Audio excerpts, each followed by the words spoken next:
이재명 더불어민주당 대표가 연임 이후로 처음으로 문재인 전 대통령을 예방합니다. 한편 김건희 여사에 대한 검찰 수사심의위원회 불기소 권고 결정 이후 여야는 또다시 특검법으로 맞붙었습니다. 정치권 이슈들 두 분과 짚어봅니다. 최창렬 용인대 특임교수, 박상규 시사평론가와 함께합니다. 어서 오세요. 네, 안녕하십니까. 네, 민주당 이재명 대표가 잠시 뒤에 김해 봉화마을 찾아서 노무현 전 대통령 모욕을 참배하고 오후에는 문재인 전 대통령을 만날 예정입니다. 이 대표의 코로나 판정으로 한 차례 미뤄졌는데 이 시점상 여러 의미가 담긴 만남이죠. 먼저 평론가님부터 말씀드리겠습니다. 네, 아무래도 지금 이제 이재명 대표에 대한 결심 공판이 이제 곧 있을 것이고 선고 공판은 추석 연휴 이후에 10월 초에 있게 됩니다. 이른바 이재명 대표의 사법 리스크에 대한 첫 번째 법원의 판결이 있게 되기 때문에 신경이 지금 곤두서 있죠. 예. 이것은 뭐 여당도 마찬가지입니다. 따라서 내부 결속이 무엇보다도 지금 민주당으로서는 필요하다. 그래서 지금 문재인 대통령과 전 대통령과 친한 이른바 친문계 의원이 한 37명 돼요. 그러니까 민주당 전체의 의원 중에 21%가 조금 넘습니다. 그러니까 5명 중에 1명. 이게 뭐 적다면 적지만 지금과 같은 외부로부터의 어떤 그 위기 상황이 조성돼 있다고 볼 땐 상당히 중요한 숫자고 당이 일치 단결해서 이재명 대표를 지킨다는 모습을 보일 필요가 또 있거든요. 따라서 총선 때 좀 뭐 명문정당 뭐 이렇게 해서 했지만 사실 좀 그 부분에 좀 이 부실함이 있었거든요. 그래서 좀 소원했던 양측을 한데 묻고 이쯤에서는 정말 다시 한번 이 결속을 다짐으로써 내부의 어떤 힘을 모아야 이런 부분에 대해서 단호히 좀 맞설 수 있다. 이런 지금 차원의 방문이 아닌가 싶습니다. 예, 말씀하신 것처럼 지금 이제 이재명 대표 1심을 곧 앞두고 있기도 하고요. 문재인 전 대통령 향한 검찰 수사가 본격화되는 시점이기도 해서 더 주목을 받는 것 같아요. 문재인 전 대통령도 그렇고 예. 지금 이재명 대표는 물론이고 이게 사법 리스크에 다 노출돼 있는 상황이에요. 예. 지금. 그러니까 우리나라 정치가 지금 여야할 것 없이 사법 리스크에 지금 이렇게 취약한 상태예요. 지금 물론 이제 여당은 아직은 특검이 완전히 구체화되지 않았기 때문에 그렇다 하더라도 아무튼 간에 전반적으로 그렇습니다. 그러니까 지금 당장 이제 1심 공판이 이제 10월에 내릴 거로 예정돼 있고 이재명 대표에 대해서 문재인 전 대통령도 최근에 그 이른바 이제 이따 얘기가 나올지 모르겠습니다만 그 전 사유에 관련된 거, 그 이제 특혜 의혹, 예. 특혜 채용 의혹 때문에 뇌물죄 피의자로 적시가 돼 있는 상황이었어요. 지난번 압수수색 영장에 이런 상황 속에서 아무튼간에 두 야당의 지도자가 문재인 전 대통령도 지도자라고 우리가 볼 수 있으니까 두 분이 지금 만나서 뭐 단결을 가셔야 하는 건데 결국은 1심 판결이 어떻게 나오냐에 달려 있을 겁니다. 1차적으로 말이죠. 그리고 문재인 전 대통령 수사가 어떻게 될 거냐 문제인데 그럼에도 불구하고 이 문재인 전 대통령 이쪽 친문 진영과 이쪽에 이제 이재명 대표 쪽의 이 세력이 화학적 결합은 어려울 거예요. 아마 기본적으로 지난 총선 과정에서 비명 행사라는 단어 우리가 다 기억하고 있는 거 아니겠어요? 그때 친문 세력들이 많이 탈락을 했어요. 탈락했고 최근에 뭐 초일회라는 것도 이제 발족을 한 상태고 이런 상황이기 때문에 당장은 두 이제 전직 대통령과 현재 야당 대표가 이해관계가 일치하는 것 같아서 이렇게 만나긴 합니다만 제가 볼 때는 뭐 이게 결국 사법적인 문제에 의해서 다 결판이 날 거다라고 보고 정치적으로는 아무튼 간에 그 내부에 속한 사람들의 이해관계는 다르다 이렇게 생각합니다. 그래도 지금 민주당에서 전 정권 정치탄압대책위원회 구성을 하고 여기 위원장에 원조 친명 삼성 김영진 의원 임명했잖아요. 이런 부분들로 좀 화학적 결합을 시도하려는 걸로는 볼 수 없을까요? 근데 화학적 결합이라는 게 그래서 정치권의 화학적 결합이라는 게 뭐겠어요? 결국 자리 다툼 아니에요. 구체적으로는. 지난번에 자리 다 뺏겼잖아요. 친문 세력들은. 그리고 당장 박가원 의원이라든지 강병원 전 의원이라든지 박용진 전 의원 이런 분들은 상당히 능력이 있었음에도 불구하고 공천을 못 받았다고요.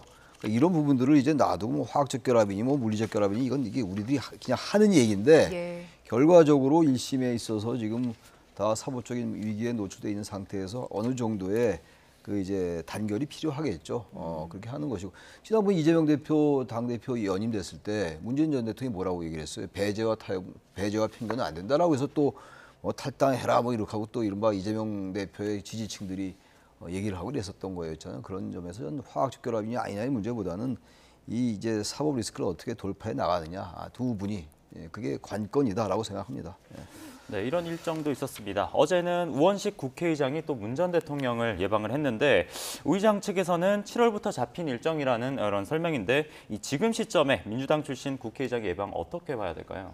아무래도 우원식 의장으로서는 국회가 지금 뭐 말이 좋아서 개점된 것이지 일방적인 진행이 되고 있지 않습니까? 거의 합의에 의한 것이 얼마 전에 28개 법안에 있었지만 국민들이 보기에는 국회가 지금 뭘 하고 있는 거냐, 민생에 대한 합의가 이루어진 게 없다. 물론 여야 정의 의료계 대책에 대한 어떤 합의는 나왔어요. 근데 이것도 지금 대한의사협회에서 어떻게 보면 2025년 정원을 재논의하자면 할 수 없다라고 했기 때문에 이게 다시 또 원점으로 갈 가능성이 커지고 있습니다. 이런 국면에서 민주당 출신의 의장이 뭐 할 수 있는 게 없잖아요. 그러니까 본인으로서도 상당히 답답한 심정에서 노무현 전 대통령 묘역도 가고 문재인 전 대통령도 만나면서 전국을 좀 어떻게 풀어갈 수 있는 묘책이 있겠습니까? 이런 행보를 한 걸로 봐요. 하지만 문 전 대통령이라고 무슨 뾰족한 대책이 있을 수 있겠습니까? 한 가지 말씀드린다면 화학적 결합이라는 건요. 콩이 두부가 될 수 있죠.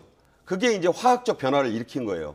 근데 화학적 결합으로 해서 그게 콩을 두부를 만들었는데 이 두부는 다시는 콩으로 못 돌아가거든요. 제가 볼 때는 화학적 결합이라고 하는 것을 말할수록 사실 아까 얘기한 뭐 초일회 말씀도 하셨고 우의장도 그렇고 여러 가지로 아직도 불편하게 느끼는 분들이 많아요. 더군다나 이 전 사위의 이 의혹은 명백하게 지금 사실관계들이 나와 있고 또 문 전 대통령이 메밀밭을 바라보면서 뒷짐지고 이렇게 노무현 전 대통령과 같은 사진도 SNS에 올리지 않았습니까? 그리고 문다혜 씨는 뭐 얼마 전에 유명한 드라마를 인용해서 자기가 무슨 개구리가 된 것 같다. 왜 내가 돌을 맞아야 되느냐 이런 얘기하면서 본인은 경제 공동체가 아니라 운명 공동체란 말을 했어요. 자, 가만히 생각해 보면 경제 공동체를 포함하고 있는 게 운명 공동체라는 생각이 들거든요. 운명 공동체는 경제도 같이 하고 사법도 같이 하고 뭐 모든 걸 같이 하는 사이 아닙니까? 따라서 문 전 대통령이 지금 누구에게 조언하고 말고 할 그럴 처지도 아니에요. 여기에서 이제 이재명 대표가 가서 얼마나 물론 사진은 많이 나올 겁니다. 같이 껴안고 어깨도 토닥이고 뭐 같이 바라보고 뭐 이런 그림들을 예상할 수 있어요. 과연 이것이 얼마나 문 전 대통령에게 구원의 손길이 될지 또 그 문 전 대통령의 힘을 이재명 대표가 얻어올지는 미지수라고 저는 봅니다. 네, 검찰이 압수수색 영장에 문재인 전 대통령 피의자 적시한 거 두고 지금 여당에서는 정당한 수사다라는 입장이지만 야당에서는 이거 정치 보복이다. 그리고 김건희 여사 수사와 형평성에 문제가 있다. 이런 반발하고 있잖아요. 지금 이 상황에 대해서 교수님 어떻게 보세요? 그러니까 이 부분은 정말 관점에 따라 달라요. 결국은 이제 검찰 수사라는 게 팩트에 입각해서 법리와 원칙에 따라서 하는 게 맞죠. 근데 여기서 좀 정치적인 성격이 의미가 부과가 안 될 수가 없어요. 전직 대통령의 그 부분들 쭉 얘기돼 있는 부분들 그거 다 여기서 얘기할 수는 없고 전직 대통령의 전 사위가 이상직 전 의원의 중소벤처기업공단 이사장 취임한 거에 대한 대가로 취직을 시켜서 돈을 받았다. 그리고 그때 이제 그동안 생활비로 딸 부부에게 돈을 줘왔는데 취직이 됐기 때문에 돈을 안 줬다. 이게 뇌물이다. 이런 논리잖아요. 아주 러프하게 얘기한 말이죠. 이게 과연 뇌물죄로 성립이 되느냐 안 되느냐 결국 최종적으로 법원이 판단하겠죠. 이거 검찰이 이 부분을 수사하는 거 아니겠어요? 이거 꽤 오래된 일이에요. 이거는 우리나라 정치에서 어쨌든 간에 그 법리나 팩트 여부를 떠나서 전직 정권에 대한 수사, 문 대통령 때는 뭐 이 박근혜 전 정권에 대한 적폐 수사가 굉장히 오래 지속됐고 또 아닌 게 아니라 지금 윤 정권 들어와서도 이재명 대표는 물론이고 지금 전직 대통령에 대한 수사도 지금 이 부분까지 하고 있단 말이에요. 그러니까 당연히 정치 보복이라는 얘기가 나올 수밖에 없어요. 이거는 뭐 야당과 여당의 시각이 전혀 다른 겁니다. 이건. 근데 아무튼 간에 검찰은 죄가 있고 법리와 수사 원칙에 따라서 하는 거다라고 얘기하면 할 말은 없습니다. 근데 이런 부분들이 과연 우리 정치에 어떻게 작용하냐의 문제인데 결국 우리 크게 볼 때 검찰 대 특검의 구조인 것 같아요. 검찰이 지금 문재인 전 대통령 수사하고 김정수 여사 수사하고 있고 그리고 특검은 지금 김건희 여사 특검, 그다음 해병대원 특검 이미 발의했고 대통령께서 이제 거부권 또 행사할 가능성이 높습니다만, 그러니까 특검 대 검찰, 검찰 대 특검의 구조예요. 크게 봤을 때. 이거는 뭐 결국은 검찰이 기소하냐 안 하냐 문제고 나중 가서 법원이 어떤 판단 내리냐 문제 아니겠어요. 결국은 또 다시 얘기는 도돌이표로 돌아와서 결국은 우리 정치는 사법에 의해서 지금 완전히 좌지우지될 수 있는 상황으로 놓여 있는 겁니다. 지금 무엇이 어찌 되든 간에 그걸 어떻게 돌파냐의 문제. 게다가 좀 다른 얘기입니다만 의료 대란 문제 저러고 있죠. 예. 정기국회는 열렸다고 합니다만 이게 제가 볼 때는 가을 정국 이게 폭풍 전야인 것 같아요. 1심 판결 이재명 대표 1심 판결 10월에 있죠. 예. 의료 대란 문제 있죠. 특검 문제 해병대 특검도 그렇고 김건희 여사 특검도 어떻게든 결론이 나야 될 거 아니에요. 문재인 전 대통령 수사 진행되고 있고 과연 이래가지고 우리 정국이 제대로 돌아갈까 그런 걱정 때문에 대안은 별로 없어요. 지금 현재로서는 여야가 제 갈 길 가는 거기 때문에 여야정의 협의체 여야정의 협의체 만든다고 합니다만 의료계에서는 그 부분도 지금 뭐 탐탁지 않은 반응이고 정말 그야말로 가을 정국은 폭풍 전야다. 저는 그렇게 생각합니다. 예. 네, 이런 전국 분위기 가운데 다음 주제로 한번 넘어가 보겠습니다. 새로운 여야의 또 갈등이 불씨가 되고 있는데 민주당이 12일 국회 본회의를 목표로 또 이른바 지역화폐법 또 개정안 처리에 나서고 있습니다. 이 국가재정으로 지역사랑 상품권을 강화하자는 건데 이재명 대표가 경기도 지사 때부터 이런 비슷한 정책을 내세웠는데 여당은 또 세금 살포 악법이라는 입장이죠. 어떻게 보시나요? 일단 통과 가능성이 지금 없잖아요. 왜냐하면 이 부분은 13조 원 이상의 예산이 투입돼야 된다. 예. 이런 점에서 지금 가뜩이나 어려운 나라 살림에 내년 예산도 지금 긴축을 건전이란 말을 뒤집어서 말하면 긴축이거든요. 허리띠를 더 졸라매야 되는데 13조 원을 만들어서 지역사랑 상품권을 사게 한다. 물론 이것이 뭐 현금 살포냐라는 것까지는 표현에 좀 과함이 있습니다만은 어쨌든 돈을 나눠주자는 거잖아요. 모든 국민들에게 저한테도 줄 테니까 저도 뭐 돈 25만 원 생긴다 그러면 나쁠 리는 없습니다. 하지만 나라 살림을 좀 봐야죠. 지금 현재는 그런 여유가 없다. 여당은 108명이 요새 좀 점점 똘똘 뭉치고 있어요. 결국 그 문턱을 또 넘지 못할 겁니다. 역시 이 회전문 법안이 될 가능성이 커요. 들어갔다가 돌아 나옵니다. 자, 이렇게 되면 이게 도대체 국회에서는 야당은 거대한 힘으로 계속해서 이런 법안을 발의해서 통과시키고 여당은 무슨 반사경도 아니고 계속 반사시키고 있거든요. 자, 이걸 바라보는 국민들은 이미 좀 지쳐 있어요. 아마 추석 연휴 밥상에 이걸 올려놓고 싶어 하는 거예요. 지금 추석 연휴 밥상에 무슨 말을 주제로 올릴 거를 놓고 여야가 좀 기싸움을 하는 거예요. 민주당에서는 지역사랑 상품권법을 우리는 올려서 여러분께 돈을 드리려고 했는데 여당이 거부했습니다. 여당을 좀 비판해 주세요. 이런 목적이 있을 거예요. 그리고 여당에서는 25만 원 다 줬습니다만 나라 살림은 어떻게 하라고요? 여러분 나라 살림 생각하셔야 되고 저희는 선별적으로 이렇게 하겠습니다. 또 추석 물가 20개 성수 품목 가운데 15개 물가 잡았고 일부 오른 품목은 이런 사정이 있습니다만 여러분 추석 따뜻하게 보내세요. 이런 싸움을 하는 것이에요. 따라서 연휴가 끝나면 또 다시 또 원점으로 돌아온다고 저는 생각을 해요. 과연 추석이 뭐길래 이렇게 치열한 물론 정치는 그 싸움입니다. 큰 선거가 내년에도 없고 내후년까지는 없잖아요. 내후년에야 이제 지방선거가 있게 되는데 따라서 이게 국민들에게 표심을 구하지 않는 정치권의 이런 기싸움이 국민들을 이미 지치게 하고 있다. 지쳤다 이런 말씀을 드립니다. 네, 그래도 민생과 관련된 법안을 가지고 이야기를 하는 것 같긴 한데 방금 말씀하신 지역화폐법이나 또 여기에 더해서 전 국민 25만 원 지원 민생 지원금도 민주당은 일단 추석 전에는 어느 정도 처리를 하려고 하는 상황이잖아요. 그런데 지금 민주당 안에서 경기도 김동연 지사는 여기에 대해서 반대 입장을 내고 있어요. 어떻게 보셨습니까? 경기도지사 김 지사는 어쨌든 이 부분은 좀 이제 상당히 그 의견을 달리하더라고요. 달리하니까 이것도 지금 김동연 지사가 자신의 목소리를 내는 것 같아요. 근데 그리고 뭐 김 지사의 자신의 생각이기도 하고 게다가 뭐니 해도 말이죠. 이 법안은 또 통과가 안 된다 하더라도 지금 우리 박상식 평론가 말씀처럼 대통령께서 거부권 행사할 가능성이 높잖아요. 한 번도 거부권 행사가 된 법안이고 그래서 그 지난번 여야 대표회담에서 이재명 대표와 한동훈 대표가 이 부분에 대해서 조금 그래도 타협을 볼 여지가 있지 않았나라는 기대가 있었는데 그 지난주 오늘이었어요. 바로. 딱 일주일 전인데 그렇지 않았단 말이에요. 여야 대표회담에서도 이 부분이 타협이 되지 않았고 해병대원 특검도 그렇고 지금 다시 외워요. 우리 국민들이 다 이제 어떠한 것들이 여야의 현안으로 돼 있다. 근데 한치도 진전이 없어요. 그러니까 이 25만 원 법에 대해서 옳으니 그르니 얘기하는 거 이제 의미도 없어요. 생각 다 아는 거니까 이제. 그게 의미가 있다고 얘기하는 사람도 있는 것이고 경제학자들 중에서도 그렇지 않다. 이건 인플레이션 효과 때문에 물가만 오를 것이다. 이렇게 얘기하는 사람도 있어요. 그래서 여기서 이걸 가지고 옳다 그러다 얘기하는 건 의미가 없고 결국 이게 예. 정치권이 어떻게든 이걸 합의를 이뤄내야 돼요. 이거는. 이거 합의를 이뤄내지 않고 계속 같은 식으로 이게 통과시키면 대통령 거부권 행사하고 이런 식의 지금 현안과 이슈와 법안들이 너무나 많잖아요. 지금.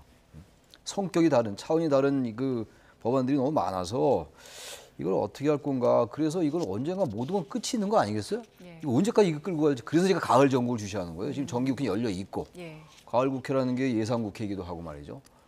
또다시 말씀드립니다만 이재명 대표의 어찌됐든 1심 판결이 두 사건에서 나올 가능성이 높잖아요. 지금 이런 상황이고 그러니까 이런 민생과 관련된 것들도 해결이 잘 안 되고 있는 것이고 그래서 나왔던 얘기가 민생과 관련된 것과 정쟁적인 걸 좀 분리해서 투 트랙을 했으면 좋겠다는 얘기 계속 나오고 있습니다만 이 민생 관련된 25만 원 지원하고 이 지역 화폐법 이건 지금 야당에서도 이제 야당의 유력 인사인 현재 경기도지사가 이제 반대라고 나섰기 때문에 야당 내도 이걸 조금 완화해서 이걸 이렇게 집착하지 말고 다른 것과 좀 연계해서 해볼 생각도 한번 해봄직해요. 왜냐면 이거 결국 대통령은 거부권이라는 권한을 갖고 있는 것이고 네. 입법권은 또 야당이 갖고 있는 건데 이거 양쪽에 이게 충돌하는 뭐 치킨 게임 같은 거잖아요. 그래서 이건 여야가 좀 어떻게든 해결해낼 수 있을 것 같은데 이것도 뭐 주시해 볼 수밖에 없습니다 현재로서. 네. 네, 저희 다음 주제로 또 넘어가 보겠습니다. 김건희 여사가 명품 가방 수수 의혹에 대해서 검찰 수사심의위원회가 불기소 관련 의견을 권고했습니다. 이 야당은 윤비어 첨가라면서 공격을 하고 있고 여당은 정치 공세하지 말라 이렇게 얘기를 하고 있는데 어떻게 평가하시나요? 일단은 민간인 수사 전문가 15명이 논의를 한 결과입니다. 네. 법리와 팩트를 따지고 나서 물론 몇 대 몇으로 나왔는지는 공개하지 않아서 여기에 대한 논란은 있습니다만 어쨌든 결론이 났다는 것은 과반수 찬성이 있었다는 거 아니에요? 그래서 검찰의 수사 결과를 인정한 겁니다. 정치적으로 추인을 한 셈이 됐죠. 자, 그래서 이게 현행 법으로 의율할 부분이 없다는 거잖아요.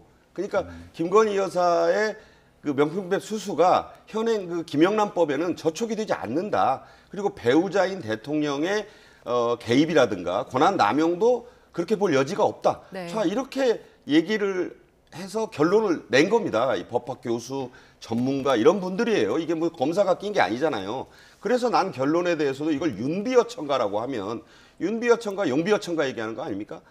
아들 태종이 자기를 포함해서 자기 고조할아버지까지를 찬양한 그 시가잖아요. 이걸 가지고 윤석열 용비어 첨가라고 하면 이게 이치에 안 닿는 거잖아요. 정치적 공격은 맞습니다만 용어가 맞지 않는 것 같고 이 특검밖에 답이 없다 이렇게 얘기했어요. 이 특검은 뭐냐? 이른바 한동훈 그러니까 국민의힘 대표에게 예. 공을 넘긴 거잖아요. 당신이 총선 이후부터 쭉 얘기한 그 3자 특검법을 우리가 해주겠다. 최상병 자, 그런데 특검법은. 예, 최상병 이 얘기지만요. 네. 그러니까 이게 김건희 특검법을 한다 하더라도 여기에는 대법원장의 추천권을 주겠다는 거잖아요. 그러니까 이게 아마 김건희 특검법이 되더라도 야당의 기조는 비슷할 거라고 봐요. 그런데 대법원장은 문의만 하는 거잖아요, 이게. 왜냐하면 비토권을 야당이 갖고 잘 될 때까지, 마음에 들 때까지 계속 야당이 보겠다는 거잖아요. 그러니까 대법원장은 추천만 하시고 대통령은 우리가 비토하고 잘 할 때까지 내 마음에 드는 인물 명단에 올라올 때까지 계속 이 소위 말해서 거부하겠다는 거지 않습니까? 그래서 그런 사람이 올라올 때 대통령 이 사람 한 사람 추천만 해주세요. 이거는 내용의 계약입니다. 누가 보더라도. 그래서 이렇게 하면 답이 없어요. 특검 이것도 또다시 국회로 들어올 거 아니겠습니까? 국회로 돌아오면 또 야당이 그렇게 만들어서 올린다 하더라도 여당이 또 거부할 거 아니에요. 이런 어떤 그 계속되는 도돌이표가 과연 한국 정치에 무슨 도움이 되겠느냐. 그래서 자, 이것은 서로가 받아들일 수 있는 정치는 타협과 협상의 예술이란 말이 있지 않습니까? 받아들일 수 있는 선까지. 그리고 이제 지금 김건희 여사에 대한 것은 공수처가 수사를 하고 있잖아요.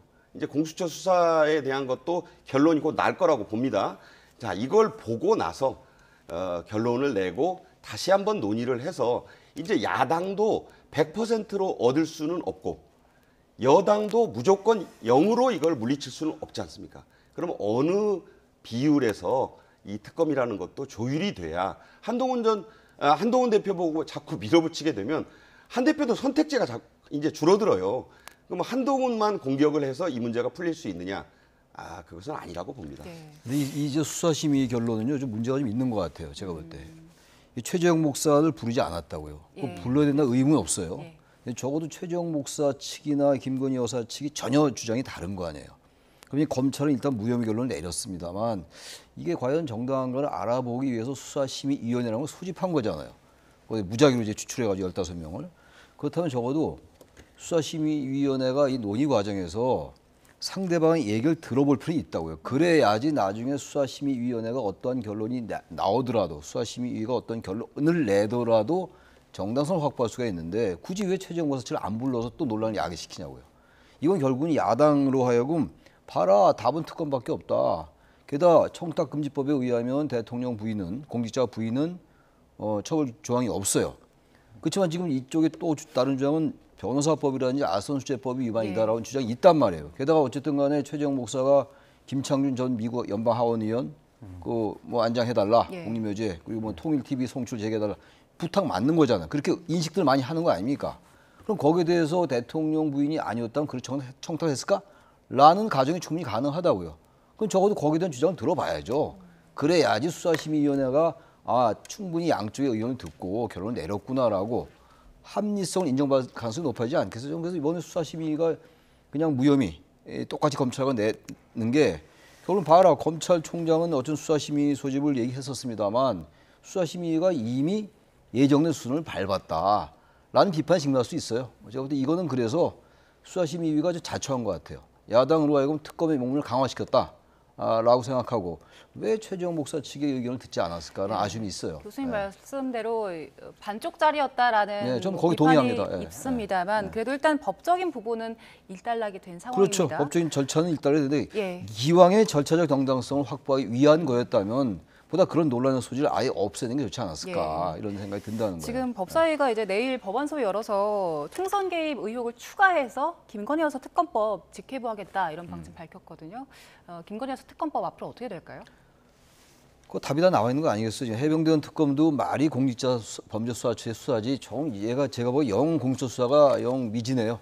처음에 저도 개인적으로 꽤 공수처 수사에 그 기대를 걸었었는데 아직도 뭐 공수처 수사가 별로 하는 게 없어요. 처음에 통화 내용 확보하면서 뭔가 속도를 내는구나. 그렇게 많이 그렇지 않은 것 같고 이것도 역시 해병대원 특검도 이제 공수처 수사가 미진하기 때문에 특검의 명분만 제공하고 있다고 보는 것이고 물론 야당이 지금 한동훈 대표가 제안한 것보다 더 플러스 뭘 얘기를 했기 때문에 한동훈 대표 입지만 좋게 해준 결과예요. 야당이 지금. 한동훈 대표는 지금 아주 애매한 입지였는데 야당이 더 세게 나오니까 한동훈 대표는 봐라 내가 이건 아니었지 않냐 얘기하는 것이고 아무튼 김건희 여사 특검 이것도 그렇고 뭐 도이치모터스도 그렇고 전직 대통령까지 수사하는 마당에 김건희 여사에 대한 수사가 좀 형평성을 잃었다라는 비판은 충분히 일리 있다 이렇게 저는 생각합니다.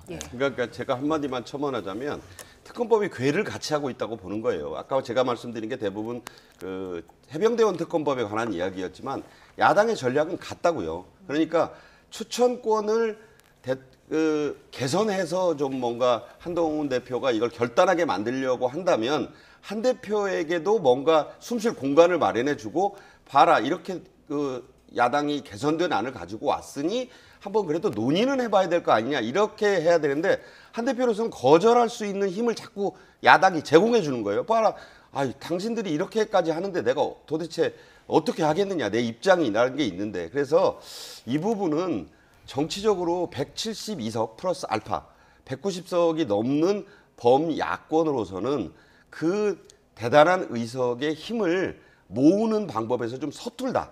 그러니까 이게 결코 힘으로만 밀어붙여서는 얻을 수 있는 게 없다. 아주 정교한 어떤 정치적인 협상이 좀 필요한 시점이다. 이런 말씀을 드립니다. 네, 이제 주제 한 번 더 다시 바꿔보겠습니다. 아까 앞서서도 한번 언급을 해주셨는데 의정 갈등 관련 문제입니다.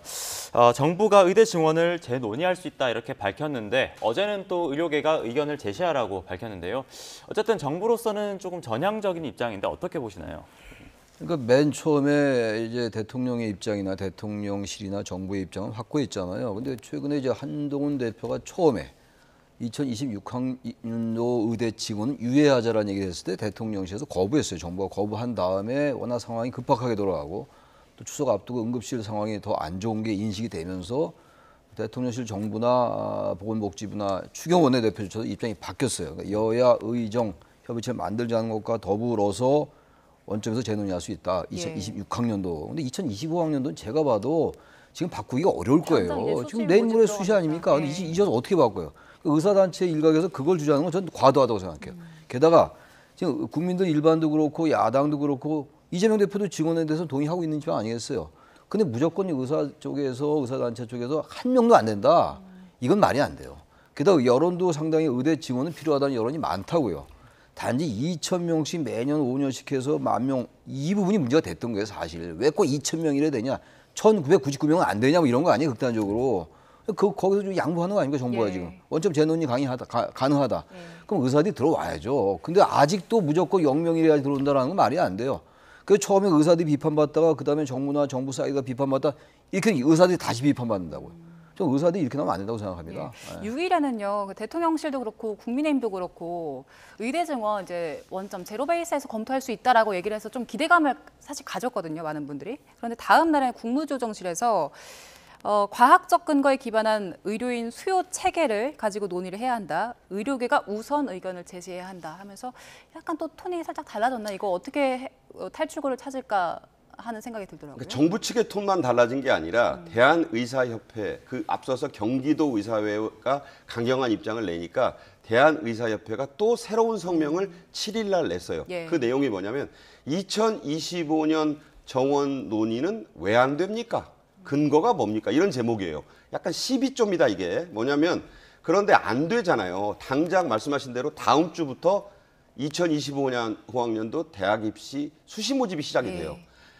자, 의대생은도 이번에 시험 본다는 사람들이 많아요. 지금 뭐 휴학하고 있는 사람들도 이번에 업그레이드 좀 해보자. 정원 늘어났으니까. 자, 전국의 수험생, 재수생, 반수생, 직장인들이 의대 문을 두드리고 있습니다. 자, 이런 걸 어떻게 고칩니까?